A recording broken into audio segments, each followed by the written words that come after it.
Hello friends, good afternoon. कैसे हो? I hope कि आप लोग अच्छे ही होंगे। सो फ्रेंड्स, इस वीडियो में हम लोग सॉल्व करेंगे यूपी बीएड एंट्रेंस एग्जाम 2013 के एग्जाम में पूछे गए जीके के 50 प्रश्नों को हम लोग इस वीडियो में सॉल्व करेंगे। फ्रेंड्स, अगर आप लोग 2021 में बीएड करना चाहते हैं तो आप लोग इस चैनल से जुड़ जाइए।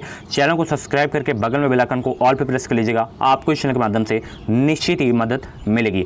अगर आपको इस एग्जाम में अच्छा खासा नंबर लाना है तो आपको कम से कम 5 साल पुराने पेपर को सॉल्व करना होगा। बीएड एंट्रेंस एग्जाम के 5 साल के मैं पेपर सॉल्व करवा दिया हूं। लगभग मैं आपको 10 साल का पेपर सॉल्व करवा दूंगा। 2014 से लेके 2020 तक के पेपर्स मैं डाल दिया हूं। अगर आप लोग नहीं देखे हैं तो प्ले लिस्ट में जाके देख सकते हैं। इन पेपर्स की पीडीएफ चाहिए तो आप लोग हमारे टेलीग्राम ग्रुप से ज्वाइन हो सकते हैं। इस वीडियो के डिस्क्रिप्शन बॉक्स में मेरे टेलीग्राम ग्रुप की लिंक है। आप लोग लिंक के माध्यम से ज्वाइन होकर वहां से आप लोग हर एक पेपर्स की पीडीएफ डाउनलोड कर सकते हैं। Friends, previous year paper solve करने का फ़ायदा ये होता है कि आपको उसमें पता चलता है कि किस लेवल के क्वेश्चन जो है एग्जाम में पूछे जाते हैं, किस किस टॉपिक से ज़्यादा क्वेश्चंस पूछे जाते हैं, और इसमें आपको अपनी तैयारी का अंदाज़ा भी पता चल जाता है कि हमारी क्या तैयारी जो है कितनी है और कितनी अभी करने की आवश्यकता है।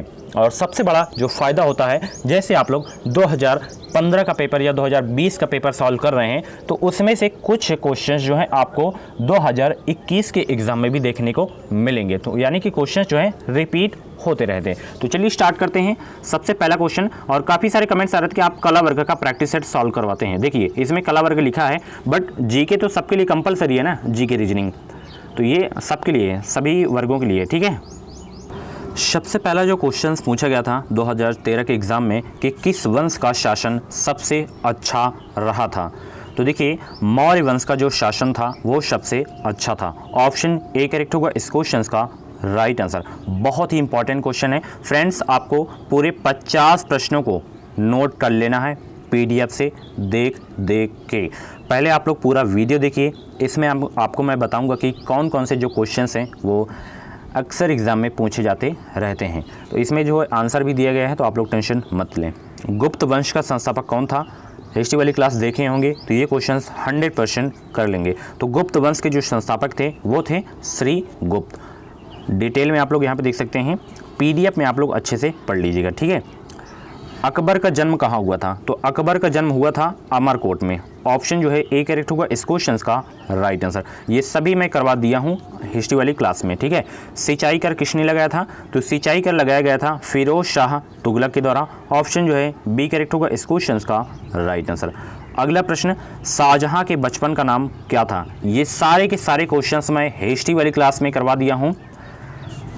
अगर आप लोग मेरी हिस्ट्री वाली क्लास देख लेंगे तो अगर हिस्ट्री से कोई भी क्वेश्चन पूछा जाता है आपसे गलत नहीं होगा, अगर आप लोग अच्छे से तैयार करके उसे जाएंगे। नोट्स ज़रूर से ज़रूर आप लोग बनाइएगा, ठीक है। और नोट्स वाली जो क्लास है वो आपकी कल से स्टार्ट होगी, ठीक है। कल से ज्योग्राफी की जो और भी बची हैं उसको भी करवा दूंगा। उसके बाद polity, economics, art and culture हो जाएगा, साइंस हो जाएगा, तो सभी मैं करवा दूंगा। इसी अप्रैल में आपका मैं सिलेबस ख़त्म करवा दूंगा जीके का। उसके बाद मई में केवल प्रैक्टिस चलेगा। शाहजहां के बचपन का नाम क्या था? शाहजहां के बचपन का नाम था खुर्रम। ऑप्शन सी करेक्ट होगा इस क्वेश्चन का राइट आंसर। और ये किसके पुत्र थे? जहांगीर के पुत्र थे। अगला प्रश्न, बौद्ध धर्म का चौथा सत्य क्या था? तो बौद्ध धर्म का जो चौथा सत्य था वो था दुख निरोध गामनी प्रतिप्रदा। ऑप्शन डी करेक्ट होगा इस क्वेश्चन का राइट आंसर। अगला प्रश्न आप लोग यहाँ पे देख सकते, भगवान बुद्ध ने अपना पहला उपदेश कहाँ दिया था? देख लीजिए, सिंपल क्वेश्चंस पूछे जाते हैं। तो भगवान बुद्ध ने जो अपना पहला उपदेश दिए थे वो दिए थे सारनाथ में। ऑप्शन ए करेक्ट होगा इस क्वेश्चंस का राइट आंसर, ठीक है। अगर एग्ज़ाम में पूछ लिया जाए कि भगवान बुद्ध ने सर्वाधिक उपदेश कहाँ पे दिए थे, तो ये सर्वाधिक उपदेश दिए थे श्रावस्ती में। और इनको ज्ञान की प्राप्ति कहाँ पे हुई थी? तो इनको जो ज्ञान की प्राप्ति हुई थी बोध गया बिहार में, ठीक है। इनका जन्म कहाँ पे हुआ था? इनका जन्म हुआ था लुम्बिनी में। इनकी प्रथम महिला शिष्य कौन थी? तो प्रजापत्नी गौतमी इनकी प्रथम महिला शिष्य थी, जो कि इनकी मौसी थी। इनका लालन पोषण किए थे भगवान बुद्ध जी का। और इनके फर्स्ट टीचर, अक्सर एग्जाम में पूछा जाता रहता है कि भगवान बुद्ध के फर्स्ट टीचर कौन थे? तो इनके जो फर्स्ट टीचर थे वो थे अलार कलाम। अगला प्रश्न ये है, जैन धर्म में कुल कितने तीर्थंकर थे? तो तो जैन धर्म में जो टोटल आपके तीर्थंकर थे वो थे 24। ऑप्शन बी करेक्ट होगा इस क्वेश्चन का राइट आंसर। अगर फर्स्ट तीर्थंकर पूछे तो ऋषभ देव आपको याद रखना है, अगर 24वें पूछे तो आपको याद रखना है महावीर स्वामी। यही दोनों पूछे जाते हैं, आपको याद रखना है, ठीक है। बहुत ही इंपॉर्टेंट क्वेश्चन है और जैन धर्म बौद्ध धर्म के बारे में मैं अच्छे से नोट्स में बताया हूँ, आप लोग जाइए उसको देखिए, अगर नहीं देखें तो नोट्स बना लीजिए उसकी, सही है। अगला प्रश्न, 5 सत्यों में से जैन धर्म ने अपने सबसे ज़्यादा किस पर दिया था, सबसे ज़्यादा जो है जोर किस पर दिए थे 5 सत्यों में से? तो ये जो जोर दिया गया था अहिंसा पर जोर दिया गया था। ऑप्शन जो है बी करेक्ट होगा इस क्वेश्चन का राइट आंसर। अगला प्रश्न, 5वां ब्रिक्स सम्मेलन कहाँ हुआ था? तो 5वां ब्रिक्स सम्मेलन हुआ था डरबन, दक्षिण अफ्रीका में। ऑप्शन ए करेक्ट होगा इस क्वेश्चन का राइट आंसर। अगला प्रश्न, 26 जनवरी 2013 को भारतीय गणतंत्र दिवस के मुख्य अतिथि किस देश के थे? तो 2013 के गणतंत्र दिवस में जो है मुख्य अतिथि जो थे वो थे आपके भूटान के, मतलब देश के जो है आपके मुख्य अतिथि थे, ठीक है। ऑप्शन जो है सी करेक्ट होगा इस क्वेश्चन का राइट आंसर। अगला प्रश्न आप लोग यहाँ पे देख सकते हैं, और इस बार 2021 में जो है कोई भी मुख्य अतिथि नहीं आए थे, ठीक है, कोरोना की वजह से। अगला प्रश्न पूछा गया था, भारतीय संविधान में राज्य के नीति निर्देशक तत्वों की संकल्पना किस देश के संविधान पर आधारित है? स्रोत से मैं आपको बता दूं, एक क्वेश्चन 100% आता है, ये सभी के सभी पॉलिटी क्लास में आपको मैं करवा दूंगा। तो ये जो किस देश के संविधान पर आधारित है? आयरलैंड के संविधान पर। ऑप्शन जो है सी करेक्ट होगा इस क्वेश्चन का राइट आंसर। अगला प्रश्न आप लोग यहाँ पे देख सकते हैं, भारतीय संविधान की अस्पृश्यता उन्मूलन से संबंधित अनुच्छेद है, तो वो जो अनुच्छेद है वो है अनुच्छेद 17। ऑप्शन ए करेक्ट होगा इस क्वेश्चन का राइट आंसर। अगला प्रश्न पूछा गया था, कौन से ग्रह का कोई उपग्रह नहीं है? तो देखिए शुक्र ग्रह का जो है कोई उपग्रह नहीं है। अगला प्रश्न देखते हैं। अगला प्रश्न पूछा गया था, निम्न में से किस नदी को बिहार का शोक कहा जाता है? ये क्वेश्चंस मैं प्रैक्टिस सेट वाली क्लास में करवा दिया हूँ। तो बिहार का शोक किस नदी को कहा जाता है? कोसी नदी को कहा जाता है। ऑप्शन डी करेक्ट होगा इस क्वेश्चन का राइट आंसर, ठीक है। और बंगाल का शोक जो है दामोदर नदी को कहा जाता है, ये भी आपको याद रखना है। अभी ये सब ज्योग्राफी क्लास में आएंगे सारे क्वेश्चंस। सूरत किस नदी के तट पर स्थित है? तो सूरत जो है तापी नदी के किनारे स्थित है। ऑप्शन बी करेक्ट होगा इस क्वेश्चन का राइट आंसर। पृथ्वी से सूर्य की दूरी कितनी है? तो पृथ्वी से जो सूर्य की दूरी है लगभग 14.98 करोड़ किलोमीटर है। ऑप्शन बी करेक्ट होगा इस क्वेश्चन का राइट आंसर। अगला प्रश्न, गुलरुखी के नाम से कौन सा शासक कविता लिखता था? तो वो शासक थे Sikandar Lodi. Option C correct होगा इस क्वेश्चन का राइट आंसर। इसमें यानी कि 2013 के एग्जाम में जितने भी क्वेश्चंस पूछे गए थे पूरे 50 के 50 क्वेश्चंस आपको रट जाने चाहिए, ठीक है। बहुत ही इंपॉर्टेंट क्वेश्चन है, हर एक क्वेश्चंस बहुत इंपॉर्टेंट है। खालसा की स्थापना किसने की थी? तो खालसा की स्थापना की गई थी गुरु गोविंद सिंह के द्वारा। ऑप्शन ए करेक्ट होगा इस क्वेश्चन का राइट आंसर। नई शिक्षा नीति कब लागू की गई थी? तो नई शिक्षा नीति लागू की गई थी 1992 में। ऑप्शन बी करेक्ट होगा इस क्वेश्चन का राइट आंसर। अगला प्रश्न देखते हैं। अगला प्रश्न ये पूछा गया था, मानव विकास सूचकांक कौन जारी करता है? तो मानव विकास सूचकांक जारी करता है UNDP। ऑप्शन बी करेक्ट होगा इस क्वेश्चन का राइट आंसर। अगला प्रश्न, WTO की स्थापना कब की गई? तो WTO की स्थापना की गई थी 1995 में। ऑप्शन डी करेक्ट होगा इस क्वेश्चन का राइट आंसर, ठीक है। अगला प्रश्न आप लोग यहाँ पे देख सकते हैं, बब्बर शेरों का अभ्यारण्य है, तो बब्बर शेरों का अभ्यारण्य कौन सा है? गिर राष्ट्रीय उद्यान। ऑप्शन बी करेक्ट होगा इस क्वेश्चन का राइट आंसर। गिर राष्ट्रीय उद्यान है कहाँ पे है? गुजरात राज्य में है। अगला प्रश्न पूछा गया था, फिलीपींस में आए प्रचंड चक्रवाती तूफान का नाम क्या है? तो उस तूफान का नाम क्या था? बोफा। ऑप्शन डी करेक्ट होगा इस क्वेश्चन का राइट आंसर।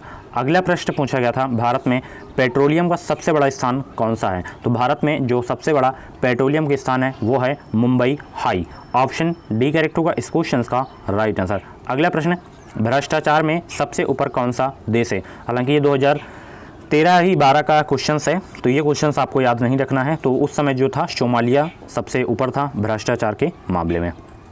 ये भी करंट का क्वेश्चन पूछा गया था, राष्ट्रीय महिला आयोग की अध्यक्षता कौन है? तो उस समय ममता शर्मा थी राष्ट्रीय महिला आयोग की अध्यक्षता। अगला प्रश्न पूछा गया था, 2012 में किस महिला खिलाड़ी को बैडमिंटन में सबसे ज़्यादा खिताब जीते थे? तो वो थी महिला साइना नेहवाल। ये क्वेश्चंस आपको याद नहीं करना है। अगला प्रश्न, सितार का आविष्कार किसने किया था? ये बहुत इंपॉर्टेंट क्वेश्चन है। तो सितार का आविष्कार किया गया था अमीर खुसरो के द्वारा। ऑप्शन बी करेक्ट होगा इस क्वेश्चन का राइट आंसर। अगला प्रश्न पूछते हैं। अगला प्रश्न ये पूछा गया था, कौन सी ठंडी जलधारा है? तो ठंडी जलधारा जो आपकी है वो है कनारी जलधारा जो है। ऑप्शन बी करेक्ट होगा इस क्वेश्चन का राइट आंसर। अगला प्रश्न पूछा गया था, ईस्ट की नीतियों से कौन सा प्रधानमंत्री सबसे ज़्यादा प्रभावित हुआ था? तो ईस्ट की नीतियों से जो सबसे ज़्यादा प्रभावित हुए थे प्रधानमंत्री वो थे Inder Kumar Gujral. Option C correct होगा इस क्वेश्चन का राइट आंसर। ड्रिप सिंचाई किस राज्य में की जाती है? तो ड्रिप सिंचाई की जाती है राजस्थान राज्य में। ऑप्शन डी करेक्ट होगा इस क्वेश्चन का राइट आंसर। ठीक है। अगला प्रश्न, भारत का सबसे बड़ा साक्षर प्रदेश है, बहुत इंपॉर्टेंट। तो सबसे बड़ा जो साक्षर प्रदेश है वो है केरल। अगला प्रश्न, किसी मनुष्य के शरीर का तापमान होता है? तो किसी मनुष्य का जो तापमान होता है वो होता है 98 फ़ारेनहाइट। ऑप्शन ए करेक्ट होगा इस क्वेश्चन का राइट आंसर। अगला प्रश्न, एनसीईआरटी का पूरा नाम क्या है? तो एनसीईआरटी का पूरा नाम है national council of educational research and training, इसका फुल फॉर्म है, पूरा नाम बोल सकते हैं। अगला प्रश्न पूछा गया था, भारत का बिस्मार्क किसे कहा जाता है? तो भारत का बिस्मार्क किसे कहा जाता है? सरदार वल्लभ भाई पटेल को। ऑप्शन बी करेक्ट होगा इस क्वेश्चन का राइट आंसर। अगला प्रश्न, सबसे बड़ा महासागर? तो सबसे बड़ा महासागर है आपका प्रशांत महासागर।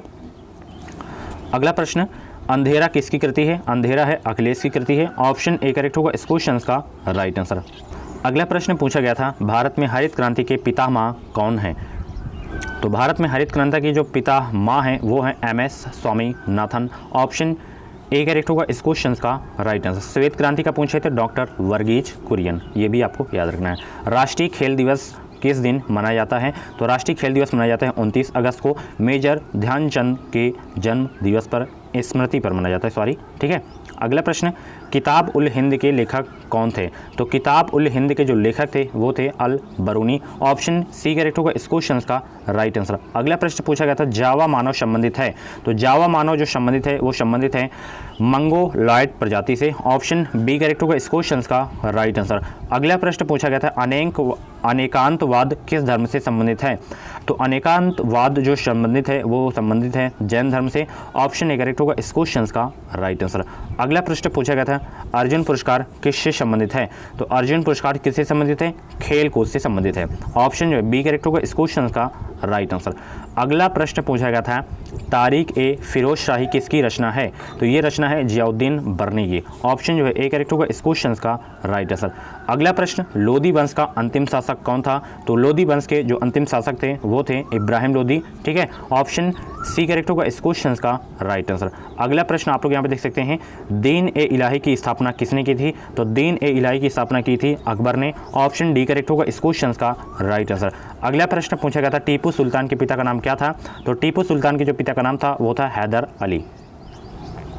बहुत इंपॉर्टेंट क्वेश्चन है सारे के सारे क्वेश्चंस। ठीक है, बिल्कुल आपको इन क्वेश्चंस को रट डालना है।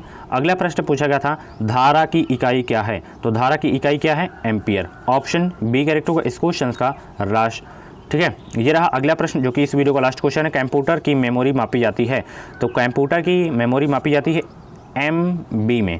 ऑप्शन ए करेक्ट होगा इस क्वेश्चन का राइट आंसर। तो फ्रेंड्स ये थे जीके के 50 प्रश्न जो कि आपके 2013 के एग्ज़ाम में सारे के सारे क्वेश्चंस पूछे गए थे। ये सारे क्वेश्चंस आपको अच्छे से तैयार कर लेना है, बिल्कुल याद कर डालना है। ठीक है, मिलते हैं अगली वीडियो में, तब तक ले थैंक यू। इस वीडियो को लाइक और शेयर करना ना भूलें। चैनल को सब्सक्राइब नहीं किया तो प्लीज़ चैनल को सब्सक्राइब करके बगल में बेल आइकन को ऑल पे प्रेस कर लीजिएगा। Thank you. और भी वीडियोज़ देखनी है तो प्ले लिस्ट में जाके देख सकते हैं।